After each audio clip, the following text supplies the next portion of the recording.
Good Wednesday, everyone. I'm Cyrus Webb, and welcome to Conversation Daily News. Glad you all could be with us. Well, we made it to the first hump day of the month of December. Of course, you have your news headlines coming up on this Wednesday. Have a message from my book, Words That Choose to Live By, and in today's Entertainment Spotlight. Yesterday, had a chance to speak with best-selling author and director Leo Sullivan. You guys, of course, know him here on Instagram, but we talked about his career and success. He'll be part of that conversation today.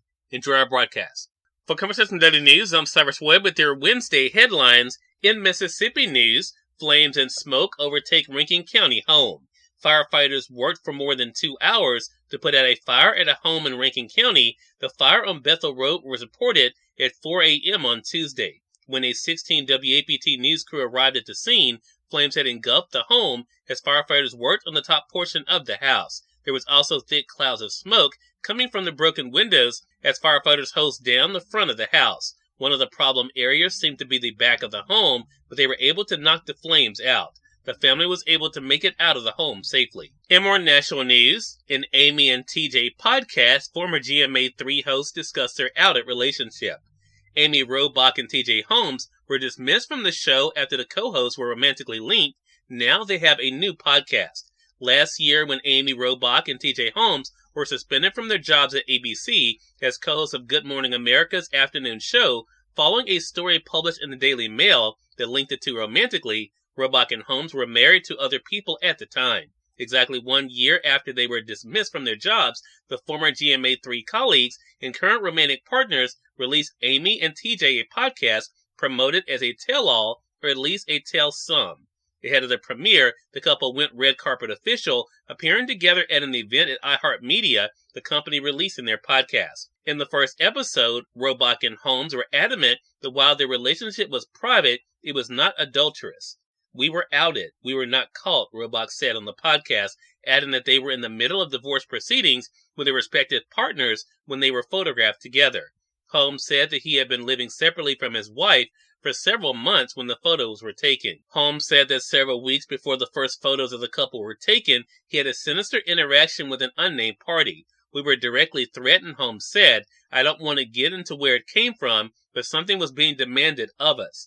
According to Holmes, 2 days following their unspecified threat, someone began surveilling him from outside his New York apartment. He did not elaborate on what the demands were or who had made the threats. In more national news, Tuberville is ending blockade of most military nominees, clearing way for hundreds to be approved. Senator Tommy Tuberville announced on Tuesday that he's ending his blockade of hundreds of military promotions following heavy criticism from many of his colleagues in the Senate and clearing the way for hundreds to be approved. Tuberville's blockade of military promotions was over a dispute about a Pentagon abortion policy. The Alabama Republican said Tuesday he's not going to hold the promotions of these people any longer. Almost 400 military nominations have been in limbo since Tuberville's blanket hold on confirmations and promotions for senior military officers. Critics said that Tuberville's ire was misplaced and that he was blocking the promotions of people who had nothing to do with the policy he opposed. In more national news, North Carolina Representative Patrick McHenry, who presided temporarily over the U.S. House for 3 intense weeks, while Republicans struggled to elect a permanent speaker after Kevin McCarthy's ouster, announced on Tuesday that he won't seek re-election to his seat next year. McHenry, who was first elected to the House in 2004 at age 29, unveiled the surprise decision the day after candidate filing started in North Carolina. He currently represents a 10th congressional district covering several counties north and west of Charlotte, entering the foothills of the Blue Ridge Mountains. In international news, Netanyahu says Israel must retain control of security in Gaza after the war. Israeli Prime Minister Benjamin Netanyahu said Tuesday that the military would have to retain open-ended security control over the Gaza Strip long after the war against Hamas ends. The remarks came as Israel's military said its troops had entered Gaza's second-largest city in its pursuit to wipe out the territory's Hamas rulers. The war has killed more than 15,000 Palestinians and displaced over 3/4 of Gaza's 2.3 million residents who are running out of safe places to go. The health ministry in Hamas-run Gaza said the death toll in the territory since October the 7th has surpassed 15,890, with more than 41,000 wounded. And finally, in business news, Wall Street hangs near its best level in 20 months following mixed economic data. Wall Street hung near its 20-month high on Tuesday after a mixed set of reports kept questions alive about whether the U.S. economy can pull off a perfect landing that kills high inflation and avoids a recession. The S&P 500 was 0.1% lower in afternoon trading and potentially heading for its first back-to-back loss since October. The Dow Jones Industrial Average was down 89 points or 0.3%. Stocks were down more sharply in Asia amid worries about the health of China's economy. Cyrus Webb, Conversations Daily News. It's now time for a message from my book, Words I Choose to Live By. Enjoy. Good Wednesday, everyone. I'm Cyrus Webb, and welcome to Words I Choose to Live By. Sometimes the best answer you can give in a situation is silence. Not speaking and choosing to listen to what your creator is trying to say to you is sometimes the best course of action to take. So think about it today. Have an amazing hump day. Leo Sullivan is featured in today's Entertainment Spotlight, right here on Conversation Daily News. For Conversation Daily News, I'm Cyrus Webb with Entertainment Spotlight. Best-selling author and director Leo Sullivan joined me on Conversations Live, the radio show, to talk about his extraordinary success in the year that's been 2023. Here's a bit of our conversation. Leo, thank you again for the time. Really appreciate it, man.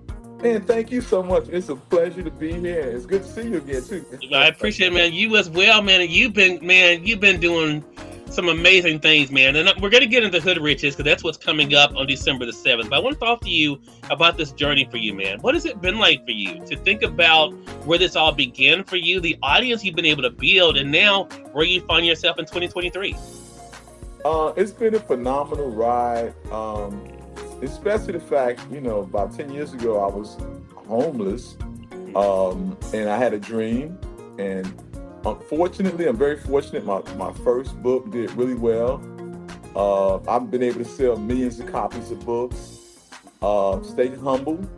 And by the way, I meant to tell you too, because my agent probably didn't tell you. I do have a movie, Hood Riches, out, but I've also completed a movie based off my national best-selling book, Gangster's Daughter. Oh wow! So it's out. It stars Jeff Logan on Beat the Cross. Cliff Powell and what is her name? Excuse me, forgive me. I'm trying to remember her name. I forget it. Miss Bates. I apologize. Please forgive me because that's the worst thing you do is forget somebody's name. I just got so much stuff going on trying to remember names and stuff like that. I get it. I totally understand. Yeah, and so it's been a great, very interesting ride. At this point right now, I have 4 films actually finished, and I'm also in the process of re-signing talent for my publishing company, Sullivan Productions. So it's been good. I think what was interesting is an independent filmmaker has a different lane. Cyrus Webb, Conversations Daily News. We thank you all for tuning in to this edition of Conversation Daily News. But let's get on tomorrow's more news, message from my book, Words I Choose to Live By, and of course, the Entertainment Spotlight. Until then, I'm your host, Cyrus Webb, saying as always, enjoy your day, enjoy your life, enjoy your world. Thank you all for choosing Conversation Daily News today. Let us go make today amazing. Take care.